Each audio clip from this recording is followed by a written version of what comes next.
আজ শুক্রবার আমি সকাল সকাল ঘুম থেকে উঠে আশিপাশি সেরে ঘর দরজা মুছে বাসি কাপড় ছেড়ে ধোয়া কাপড় পরে আমি চলে গেছি রান্নাঘরে। ছেলে আবার পড়তে যাবে, তো টাইম মতো ওরে খেতে দিতে হবে। ওই জন্য আজকে আমি কি করেছি, একাদশী আজকে এই যে পনির করেছি। আমার আমার স্বামী মারা গেছে 1 বছর, আমাদের কোনো খাওয়া যাবে না, ভাত এসব খাওয়া যাবে না। একাদশীতে শুধু রুটি খেতে হবে, আর রুটির সঙ্গে সবজি, পনির, মিষ্টি এগুলো দিয়ে আপনি খেতে পারবেন। আমাদের ঠাকুর মশাই বলেছে, আমাদের আত্মীয় স্বজন আমাদের বলেছে।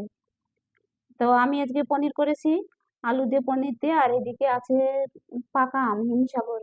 এই আম দিয়ে আমরা এই যে রুটি করেছি, ছেলেকে এখন রুটি দিয়ে দেবো, ছেলে খেয়ে পড়তে যাবে। আর আমি কটা কথা বলি আপনাদের। এই যে আমার স্বামী মারা গেছে, তো আমার নানান জনের কাছে নানান কিছু ফেস করতে হয়েছে। রাস্তাঘাটে আমি বেরোলে আমাকে নানান জন নানান ভাবে অপমানজনক কথা বলে। আর বলে কি, আমাদের পাড়ার মানুষই বলে যে তুমি এই যে রঙিন কাপড় পরছো, কেন পরছো রঙিন কাপড়?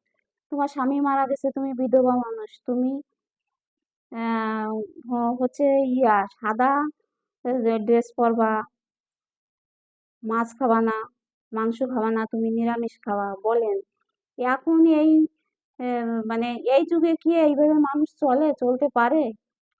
আর কোনো ভগবান কি আইন তৈরি করে গেছে যে আপনারা এইভাবে স্বামী মারা গেলে মাছ মাংস খাবেন না, সাদা কাপড় পরবেন? এই যে নাকফুল, আমার নাকে রয়েছে, অনেকজন অনেক কথা বলে যে নাকফুল খোলো।